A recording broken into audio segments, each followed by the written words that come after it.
Bueno, muy bien. Muchísimas gracias por su asistencia. Vamos a comenzar con la sesión del día de hoy, en donde arrancamos nuestro ciclo de conocimientos en inteligencia de negocios.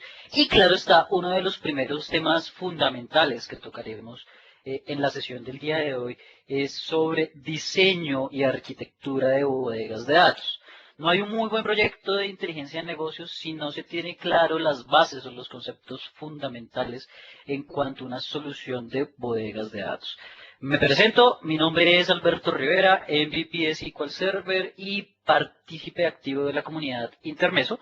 Les comparto mis datos, mi correo personal, mi Twitter, Facebook, blog personal y nuestro canal de videos en YouTube, youtube.com/comunidad Intermeso. Comencemos entonces. Hoy hablaremos sobre diseño y arquitectura de bodegas de datos. En primera instancia, vale la pena aclarar y tener muy claro que cuando estamos diseñando una solución de bodegas de datos, es importante responder a ciertas necesidades de negocio y responder ciertas dudas de negocio que la organización necesita aclarar para poder resolver temas en cuanto a la toma de decisiones. Por ejemplo, determinar cuántas son las ventas de la organización por determinado producto, por determinado proveedor, saber cuál es el producto que menos se ha vendido dentro de una compañía, determinar cuánto me ha costado producir un producto en el tiempo y saber si este producto tiene un determinado tiempo esperado dentro de la organización.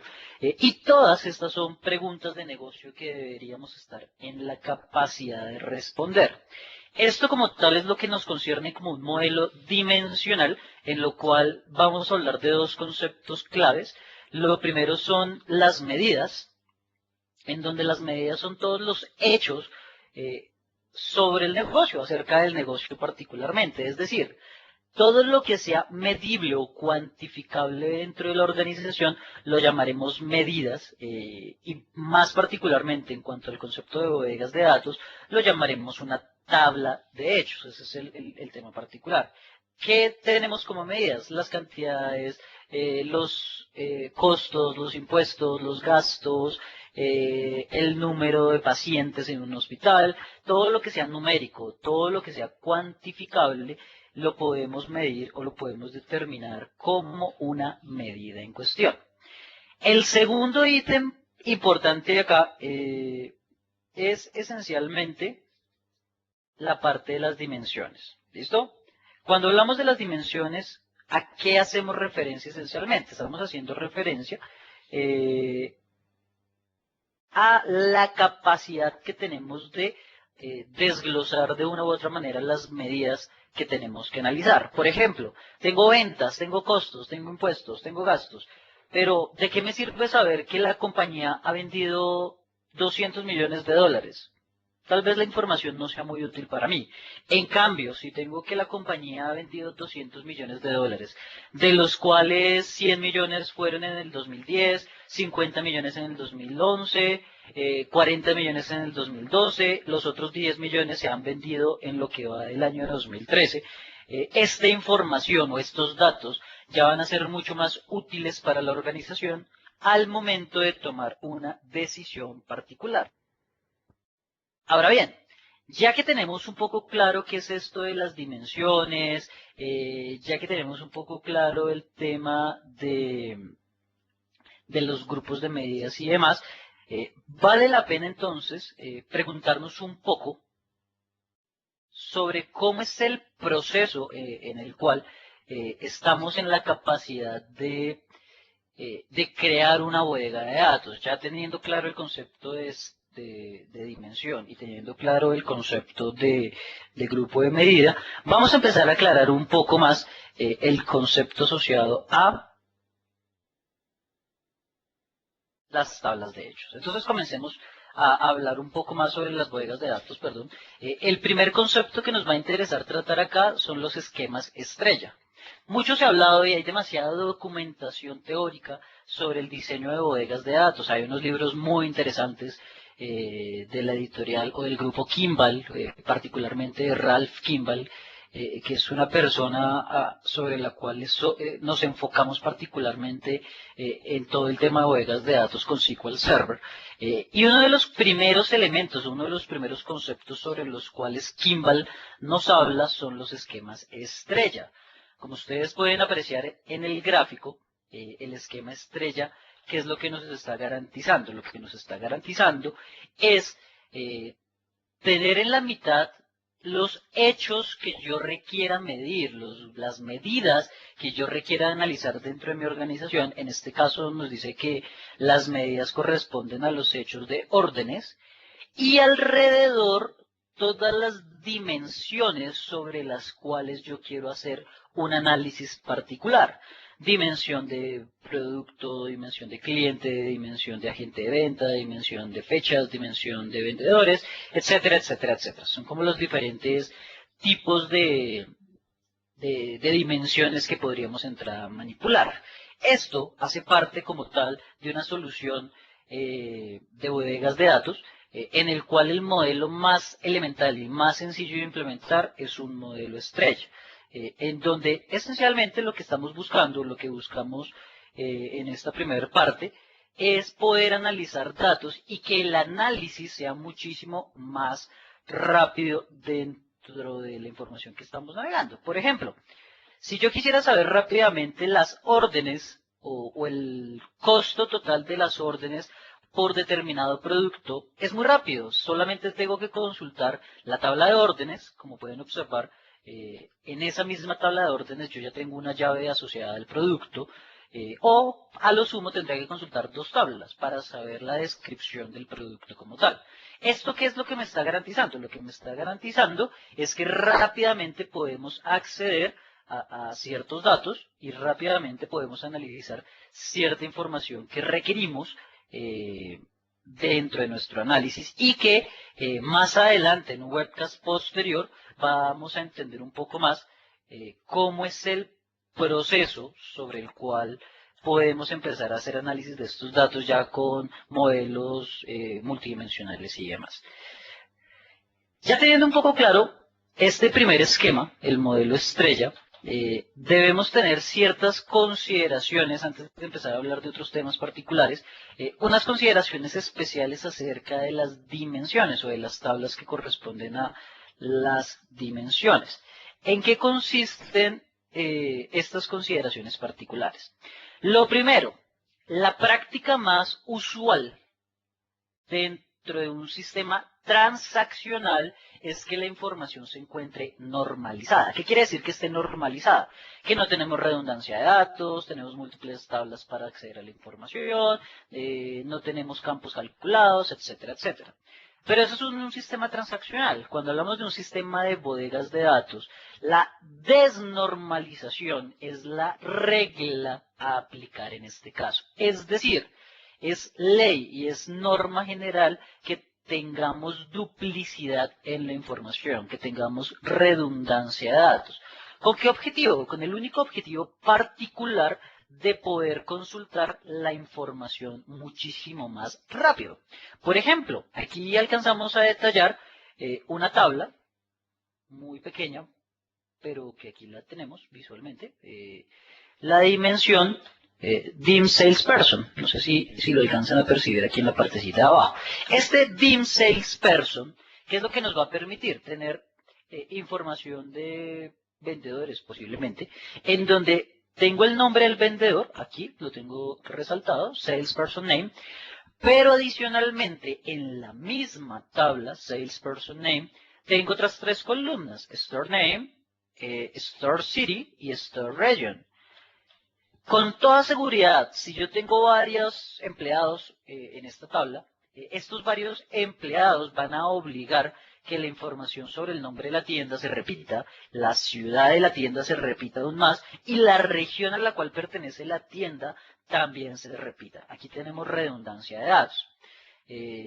Tal vez ustedes pueden considerar, bueno, ¿por qué no tener una tabla de geografía en donde tenga la ciudad y la región? También es otra manera de analizar esta información. Claro está, si la dimensión geografía es una dimensión que la vamos a utilizar en otro tipo de relaciones más adelante. Eso en primera medida. En segunda medida, hay que hablar sobre las llaves. ¿Cuál es la llave primaria? ¿Cuál es la llave que va a identificar la tabla como tal en determinado modelo dimensional, en determinada tabla de dimensiones? Aquí lo más importante cuando estemos creando una dimensión es el hecho particular de que en primer lugar ya tenemos una llave de negocio, una business key, ya la tenemos creada, y esa llave de negocio que en nuestro ejemplo se llama employee number, este employee number corresponde a la llave de negocio de nuestro sistema transaccional. Allá en nuestro sistema transaccional, el del día a día, allá es ya nuestro empleado tiene una llave. Esa es la llave que vamos a utilizar en este caso. Pero esa no nos sirve como llave primaria, por decirlo de alguna manera, sí, como llave primaria de la dimensión. ¿Por qué? Porque en muchos casos tenemos escenarios en los cuales se crean dimensiones lentamente cambiantes y muchas veces se puede repetir el mismo empleado en la misma tabla. Esos casos a nivel de bodegas de datos se pueden presentar. Eso se conoce bajo el fenómeno de dimensión lentamente cambiante. Como el empleado se repite, pues la llave de employee number se va a repetir. Por ende, no sirve como llave. La recomendación que nos da Kimball dentro de su metodología y que se implementa en bodegas de datos es crear una llave subrogada, una surrogate key. Esta llave subrogada, ¿qué es lo que nos va a permitir? Definir una llave personalizada para la tabla, ¿cierto? Que como buena práctica debe ser una columna numérica y autonumérica, salvo una excepción que ya les comentaré más adelante cuál es, y en donde esta sí la vamos a utilizar como llave primaria con la cual se va a relacionar nuestra bodega de datos y se van a relacionar nuestros hechos. Es decir, si yo quiero saber cuáles fueron las facturas que están asociadas a determinado empleado, no lo vamos a hacer con employee number, sino que lo vamos a hacer con la columna salesperson key. Esa es la columna esencialmente que manejaremos en este caso.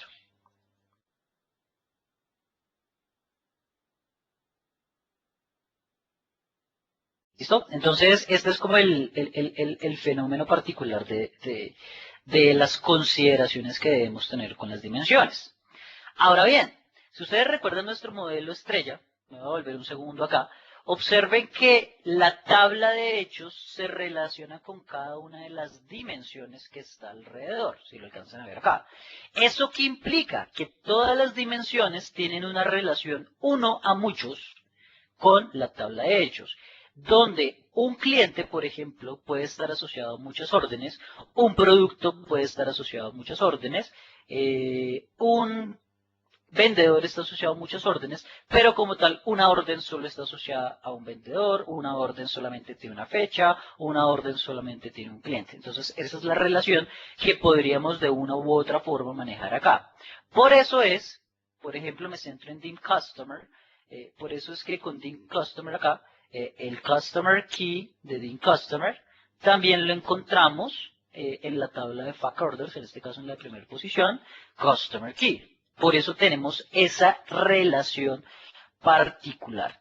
Ya teniendo eso claro, pues vale la pena entrar a ver qué consideraciones debemos tener en cuenta en cuanto a la tabla de hechos. ¿Listo?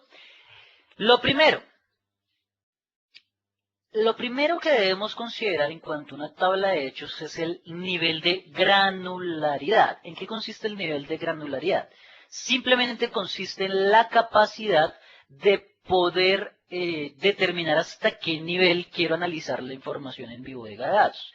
Por ejemplo, quiero analizar la información por día, por semana, por mes, por trimestre, semestral, anual, determinar ese nivel de granularidad o el nivel de detalle al cual yo quiero llegar para consultar la información que necesito.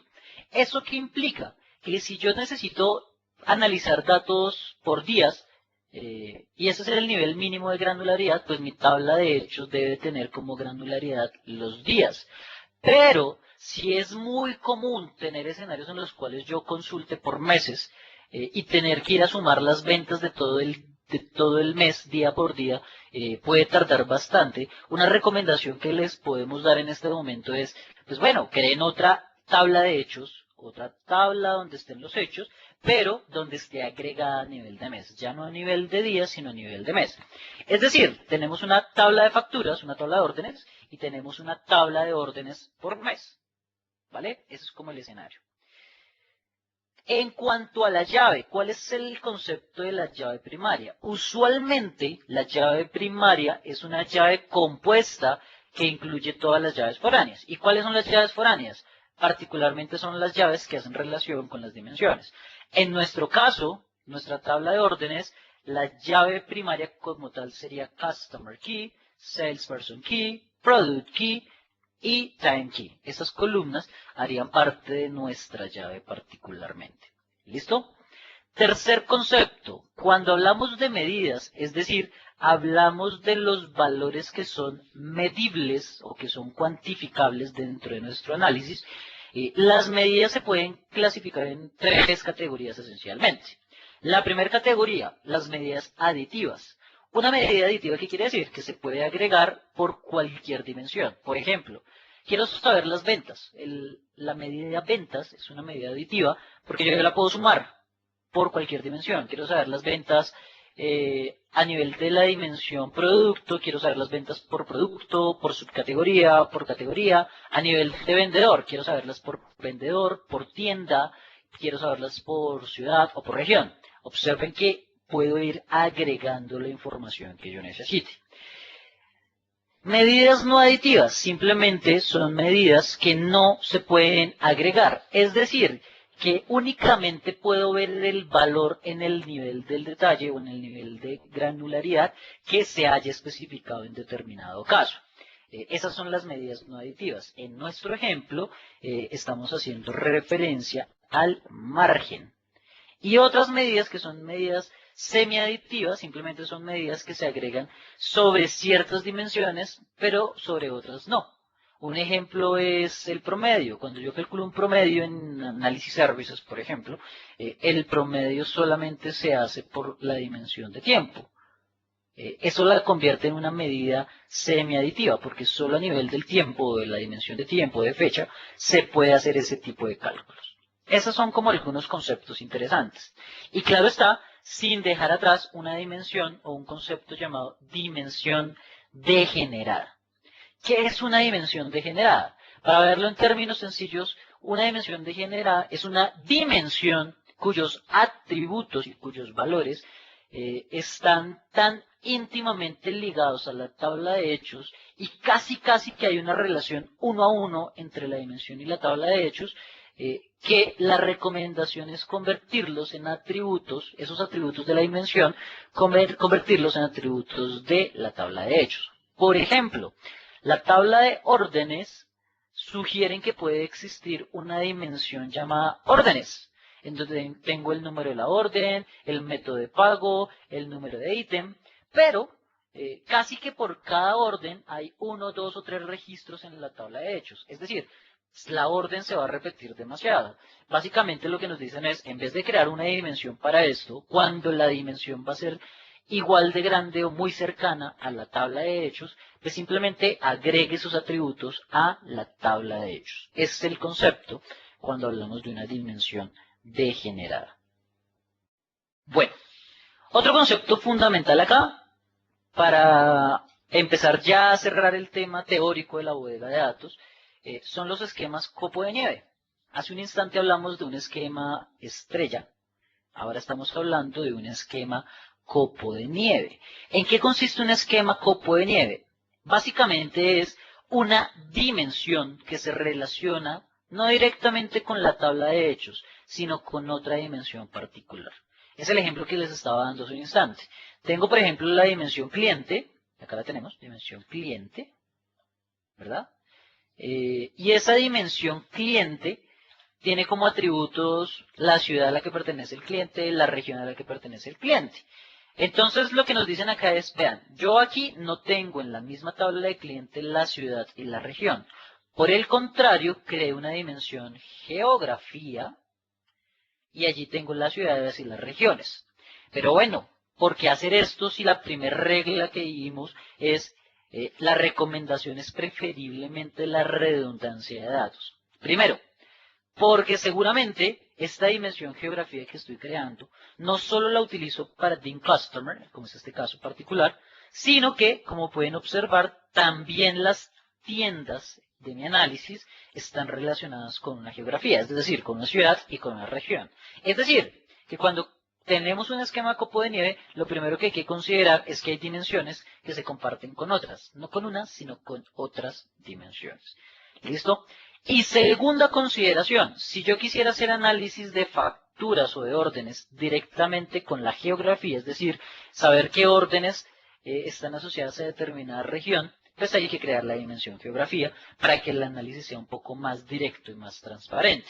Pero esos son temas que cubriremos más adelante cuando veamos modelos multidimensionales. Entonces, eso es lo que en lo que consiste la dimensión, perdón, o el esquema copo de nieve. Entonces vimos dos, uno era el modelo estrella y el otro es el modelo copo de nieve. SQL Server como motor de base de datos tiene un rendimiento mucho más óptimo cuando hablamos de copo de nieve. El rendimiento es total y el rendimiento es absoluto cuando hablamos de copos de nieve, porque nos va a permitir de una manera muy sencilla, perdón, cuando hablamos de estrella, porque nos va a permitir que el procesamiento a nivel de análisis services sea muchísimo más rápido. Pero si se requiere como tal un copo de nieve, se puede implementar. Ahora bien, los datos de las tiendas, la geografía, el cliente, el producto, la línea del producto como tal, bueno, las facturas, el vendedor y las diferentes dimensiones que estoy resaltando por acá, ¿esos datos de dónde salen? Pues bien, esa información sale particularmente de nuestros sistemas transaccionales, claramente. Pero hay una dimensión particular que ustedes están viendo aquí a la derecha y es la dimensión tiempo, dim date, si la alcanzan a ver por acá, dim date, ahí la tenemos. Dim date es una dimensión que no puede salir del sistema transaccional porque en ninguna tabla del sistema transaccional tenemos fechas, pero es una dimensión que es totalmente obligatoria en todo sistema de bodegas de datos. ¿Por qué? Porque la dimensión tiempo es la que me permite hacer análisis de datos a través de la historia. Si yo quiero saber las ventas por años, el año lo saco de la dimensión tiempo. Si yo quiero saber ventas por trimestres, el trimestre lo saco de la dimensión tiempo. Si ustedes observan acá, nuestra dimensión tiempo de este ejemplo es básica, tiene una llave, tiene un año, tiene un trimestre, tiene un mes y tiene un día. Es básica, tiene muy pocos atributos y es una tabla muy numérica. El año, el trimestre, el mes y el día son números. Aquí les voy a mostrar una que es un poco más completa, tiene un poco más de información. La fecha, el día del año, el día del mes, el día de la semana, el nombre del día, el mes del año, el nombre del mes, el trimestre calendario, el fiscal, el año calendario y el año fiscal. Es una dimensión que es mucho más completa. ¿Cómo las creamos? ¿Cómo podemos crear una dimensión de tiempo? Hoy en día en Internet ustedes pueden encontrar muchísimos scripts de Transact SQL, particularmente en nuestro blog de la comunidad estamos publicando en estos momentos un post acerca de cómo crear una dimensión de tiempo, en donde está el script para crear la tabla, ¿cierto? Y adicionalmente poblarla con un rango de fechas en específico. Hay funciones en Microsoft Excel que permite hacer esto y con herramientas de inteligencia de negocios, como por ejemplo SQL Data Tools de SQL Server 2012, se pueden crear este tipo de dimensiones tiempo. Bueno, muy bien. Esta era como tal la teoría que quería cubrir con ustedes, que les quería mostrar un poco más aterrizado qué es una bodega de datos y demás. Vamos a pasar a la parte interesante de la sesión del día de hoy. Vamos a hacer una demostración en donde implementaremos, basado en la teoría que tenemos, un data warehouse. Vamos a crear una bodega de datos muy básica, muy sencilla, pero que va a ser útil para los análisis que necesitamos posteriormente. Entonces, si me permiten un segundo, les voy a compartir por acá mi SQL Server Management Studio en realidad, en donde tengo como tal un script para la creación de la bodega de datos, pero no lo vamos a estar corriendo aquí todo al tiempo, sino que vamos a ir paso por paso en la creación de este script particularmente. ¿Listo? Lo primero que vamos a hacer es crear una base de datos llamada mi bodega. Entonces, create database mi bodega, ejecutamos esta línea de código.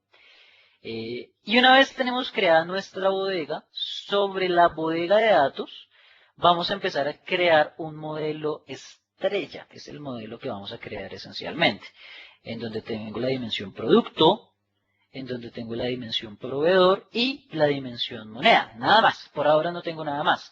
Y los atributos son muy básicos. Tengo una columna llamada ID producto, que es entero, es identity, quiere decir que es autonumérico, y es la llave primaria de la tabla. Esta es nuestra llave subrogada. Tengo una segunda columna que se llama el ID alternativo. Esta es nuestra llave de negocio.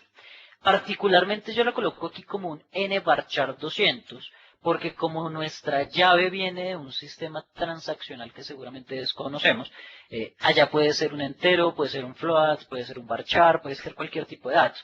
Ese cualquier tipo de datos lo podríamos guardar típicamente en un nvarchar. Y así nos evitamos temas de compatibilidad y demás. Más aún cuando los productos no solamente vienen de un sistema, sino de más de un sistema de bodegas de datos. Y las demás columnas son las columnas que me describen la dimensión. En este caso, el nombre del producto, podríamos colocar, por ejemplo, el color del producto, va a ser un nvarchar 100, podría ser, y todas las demás columnas que hagan referencia a la descripción particular o los atributos particulares de la dimensión producto. Y creamos nuestra dimensión producto. Luego creamos nuestras otras dimensiones, por ejemplo la dimensión proveedor, donde también tengo el ID proveedor, que es la llave subrogada. Tengo el ID alternativo del proveedor, que es la llave de negocio y que para mi ejemplo es nvarchar 200. Y tengo el nombre del proveedor. Y la otra dimensión es la dimensión moneda. ID moneda, nuestra llave primaria, nuestra llave subrogada. ID alternativo, que es nuestra llave de negocio y el nombre de la moneda. Pero bueno, con esta información ya podríamos pasar a crear nuestra tabla de hechos. Nuestra tabla de hechos particularmente es la tabla de hechos ventas, FAC ventas. ¿Listo? Hechos ventas. En donde como característica fundamental están, en primer lugar, las llaves subrogadas de las dimensiones. En este caso, estas se convertirían en llaves foráneas de las otras tablas. El ID de la moneda correspondiente a nuestra dimensión moneda, el ID del proveedor correspondiente a nuestra dimensión proveedor, el ID del producto correspondiente a nuestra dimensión producto, pero aquí hay una especial, el ID de la fecha, que es una tabla que aún no hemos creado, ya la vamos a crear en un instante, de tipo entero también. Valor sería de tipo money para saber cuánto fue el valor de la factura determinada y todas las demás medidas que queramos calcular. Entonces vamos a crear la tabla de hechos ventas. Bueno, pero antes de crearla, vamos a proceder como tal a crear nuestra dimensión de tiempo. Entonces, por acá les voy a compartir un segundito.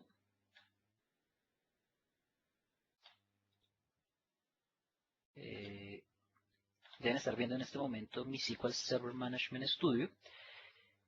Y como tal, aquí yo tengo, obviamente me ubico en la base de datos mi bodega, un script para crear la tabla DIMFecha, donde tengo un ID fecha de tipo entero, identity, ¿cierto? Y que también sea llave primaria, aunque en este caso la llave primaria la estoy agregando al final del constraint. Una columna llamada fecha, que podemos verla como nuestra llave de negocio, datetime. Una columna llamada año, una columna llamada mes, una columna llamada día y una columna llamada trimestre. Todos de tipo numérico, tipo entero. Ahora bien, una vez creada la tabla, valido que el nombre de la columna simplemente por nomenclatura sea el mismo, ID fecha, con el de la tabla de ventas, es el mismo.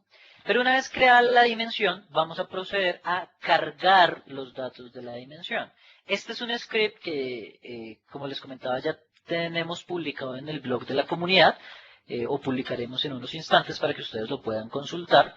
Es un script donde básicamente creamos dos fechas para el rango de fechas que queremos cargar, en este caso fecha inicio y fecha fin. Fecha inicio dice que comienza el 1 de enero del 2009 y la fecha fin vamos a cargar hasta el 31 de diciembre, dejemos 2015. Es más, 2009 no, sino 2013. 1 de enero del 2013 al 31 de diciembre de 2015. Declaramos una tercera variable que se llama fecha ciclo y la fecha ciclo va a ser igual a la fecha inicio. Y empezamos a hacer una iteración. Mientras la fecha del ciclo sea menor o igual a la fecha de fin, insertamos en la dimensión de fecha el año, el mes, el día y el trimestre. Trimestre 1, el mes, si el mes es 1, 2 y 3, el trimestre es el 1. Si el mes es el 4, 5 y 6, el trimestre es el 2. Y así sucesivamente. Es un script muy básico para cargar la dimensión.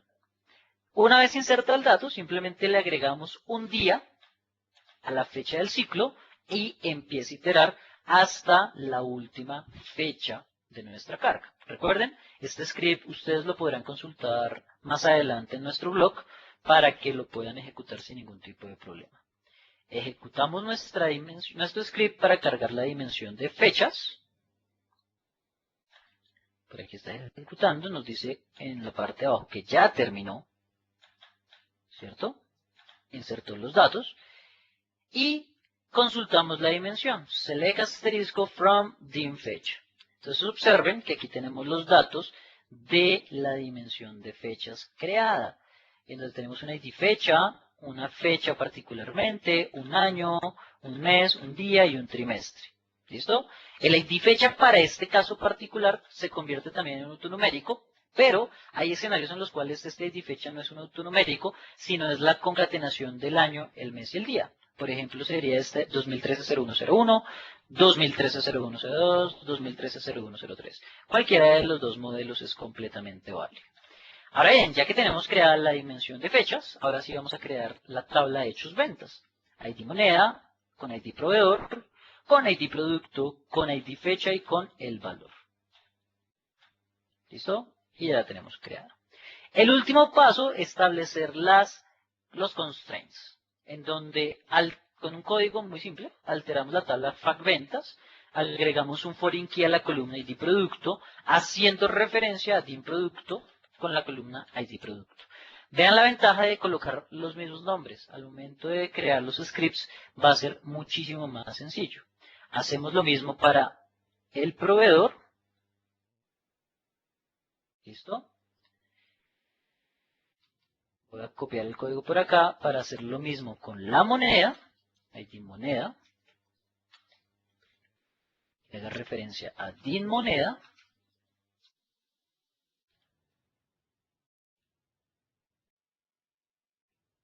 Le damos el script, lo ejecutamos. Y por último, con ID fecha. Fecha, haciendo referencia a la dimensión fecha. Y por último, ID fecha por acá. ¿Listo? Y acabamos de hacer un diseño de una bodega de datos muy sencilla, muy fácil de crear. Solo nos resta por acá venir y crear nuestro script, perdón, nuestro gráfico de mi bodega. Vamos a las tablas, perdón, vamos a los diagramas de base de datos. Instalamos las herramientas de soporte, ya que es la primera vez que estamos creando un diagrama. Y nuevamente, clic derecho, nuevo diagrama de base de datos. Vamos a ver gráficamente cómo se ve nuestra bodega de datos. Y seleccionamos las tablas DIN fecha, DIN moneda, DIN producto, DIN proveedor y FAQ ventas. Esas son como las tablas particularmente que entraremos a agregar. Son las tablas que acabamos de crear hace un instante en nuestro análisis. ¿Listo? Al final, ¿cuál va a ser el resultado del ejercicio? Va a ser simplemente, como pueden observar acá, tener nuestro modelo estrella, en donde en la mitad está la FAQ ventas o la tabla de ventas, y con una relación 1 a muchos con la dimensión de tiempo de fechas, la dimensión de moneda, la dimensión de producto y la dimensión de proveedor, en donde mediante procesos de ETLs y que posteriormente por estos mismos medios estaremos publicando cómo hacerlo, mediante procesos incrementales de ETLs se cargarán las dimensiones moneda, producto, proveedor, la tabla de hechos ventas y en donde la dimensión tiempo típicamente se carga una vez, a menos, claro está, que se acaben las fechas que teníamos publicadas en la dimensión tiempo, que para lo cual lo único que hay que hacer es volver a correr el script para agregar más fechas a nuestro análisis de la base de datos. ¿Listo? Bueno, muy bien. Esto era como un abrebocas de cómo hacer un diseño de bodegas de datos muy sencillo, muy elemental. Espero que haya sido de su utilidad. Voy a volverles a compartir por aquí algunos links de interés para ustedes. Recuerden, este webcast lo podrán ver más adelante. Lo tendremos publicado vía nuestro canal de YouTube para que lo puedan consultar en otros instantes esencialmente. Y recuerden que este es nuestro primer webcast del ciclo de conocimiento en inteligencia de negocios.